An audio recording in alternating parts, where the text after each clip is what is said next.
పరిశుద్ధ నామమునకు మహిమ కలుగునుగాక.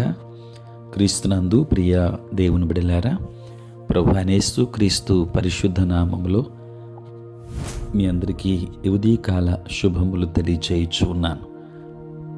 ఇది నిమంతయు మీకు మీ కుటుంబానికి దీవెనకరముగాను ఆశీర్వాదకరముగాను దేవుడు అనుగ్రహించాలని మీ కొరకై ప్రార్థిస్తూ ఉన్నాను. నేటి దినము కొరకు ఏర్పాటు చేయబడిన దేవుని వాక్యము యోబు గ్రంథం 6వ అధ్యాయం 24వ వచనం. నాకుపదేశము చేయుడి, నేను మౌనినై ఉండెదను. ఏ విషయమందు నేను తప్పిపోతినో అది నాకు తెలియచేయుడి.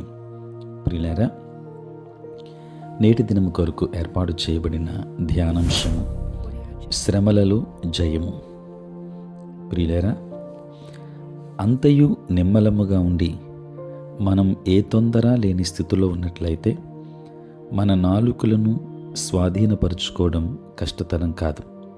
కానీ కోపంతో రగులుతున్నప్పుడు లేక ఏదో బాధతో వేదన పడుచున్నప్పుడు మనమేది మాట్లాడకూడదో దానినే మాట్లాడుతూ ఉంటాం. తన ఆత్మలో నలిగిపోతున్నప్పటికీ యోబు తన నోటి మాటల విషయంలో చాలా జాగ్రత్త వహించాడు.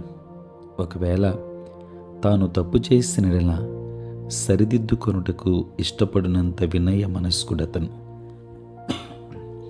ప్రియులారా, మన శ్రమలలో దేవుడు ఆనందించువాడు కాడు. మనము పాపులమయ్యుండి కూడా మన పిల్లలు సంతోషముగాను ఆరోగ్యముగాను ఉండవలనని కోరినప్పుడు మన పరలోకపు తండ్రి తన బిడ్డల విషయము మరింత ఎక్కువగా వాంఛించును.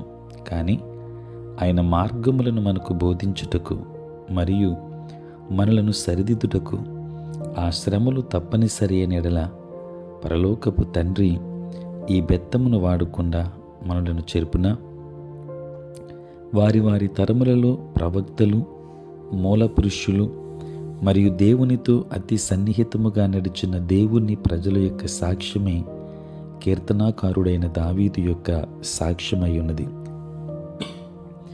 నేను నీ కట్టడలను నేర్చుకున్నట్లు శ్రమ నొంది ఉండుట నాకు మేలాయను. ప్రియులారా, శ్రమ కలుగక మునుపు నేను త్రోవ విడిచి తిని ఇప్పుడు నీ వాక్యమును అనుసరించి నడుచుకొనుచున్నాను అని అతడు దేవుని యొద్ద ఒప్పుకున్నాడు.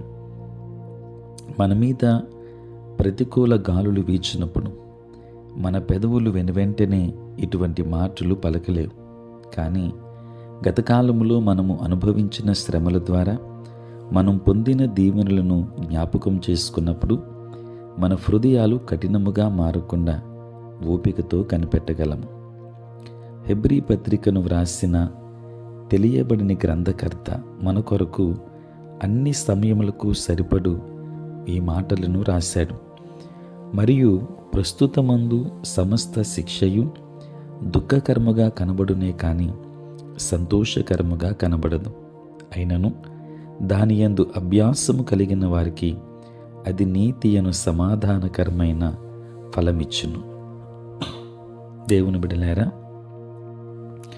అనేక సంవత్సరాలు క్లాసు గదిలో కూర్చుని కఠినమైన శిక్షణ మరియు క్రమమైన రీతిలో పాఠములు నేర్చుకోవడానికి బదులు తక్కువ కాలములో ముగియు కోర్సులు మరియు దూర విద్యను అభ్యసించు పద్ధతులను మనము ఈ దినాలలో కలిగి ఉన్నాం. ఎక్కువ సమయాన్ని ఉపయోగించకుండా మరియు కష్టపడకుండా ఆనందించడానికి ఈ ప్రత్యామ్నాయాలు కనిపెట్టబడ్డాయి. కానీ దేవుని విషయంలోనైతే ఆయన ఎన్నడూనూ మారడు మరియు ఆయన త్వరపడడు. కాలములు ఆయన చేతిలో ఉన్నవి. జీవితంలో పాఠములు రాత్రికి రాత్రే నేర్చుకొనబడవు. ఓర్పు మరియు పట్టుదల అనివార్యం. కనుక పురాతన పరిశుద్ధులు ఈ శ్రమలను ఒక పాఠశాల అని పిలుచుట ఆశ్చర్యమేమి కాదు. కనుక భక్తుడు దావీదు సెలవిచ్చిన రీతిగా శ్రమ పొందుటయే నాకు మేలు, శ్రమ కలుగక మునుపు నేను త్రోవ విడిచి తిని ఇప్పుడు నీ వాక్యమును అనుసరించి నడుచుకొనుచున్నాను.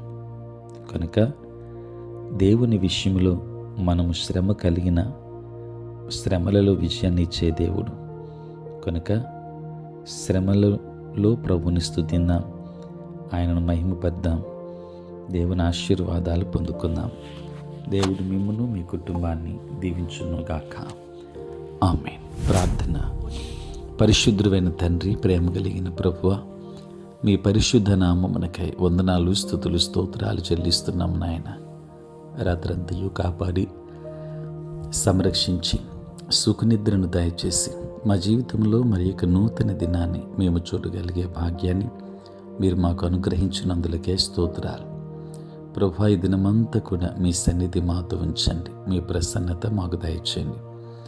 మా యొక్క పనులలో, పరిచర్యలో, ప్రయాణంలో మీరే తోడుగా ఉండమని ప్రార్థిస్తూ ఉన్నాను. దిన దీవెనలతో నింపండి నాయన. తండ్రి, పుట్టినరోజు, పెళ్లి రోజు జరుపుకొనుచున్న బిడ్డలను దీవించండి, నూతన ఆశీర్వాదములు వారికి దయచేయండి. ప్రతిదినము ఈ ప్రాతకాలపు ధ్యానములలో ఏకీభవిస్తున్న ప్రతి కుటుంబాన్ని మీరు ఆశీర్వదించండి, ప్రతి బిడ్డను దీవించండి. తండ్రి, ఉద్యోగస్తులు, వ్యాపారస్తులు, కష్టపడి పని చేసుకుంటున్న బిడ్డలందరినీ మీరు ఆశీర్వదించండి. చదువుకుంటున్న బిడ్డలకు మీరు తోడుగా ఉండండి.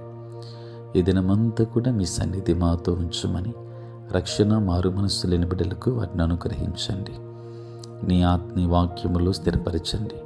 ప్రార్థనాపూర్వకంగా ప్రతి శ్రమను జయించగలిగే ఆత్మీయ శక్తిని ప్రతి బిడ్డకును దయచేయమని, దినదీవెనలతో నింపమని యేసు నామములో ప్రార్థించి వేడుకొనుచున్నాము తండ్రి. ఆమేన్. తండ్రి, కుమార, పరిశుద్ధాత్మ త్రియేక దేవుని దీవెన సదా మనకందరికీ తోడే ఉండును గాక.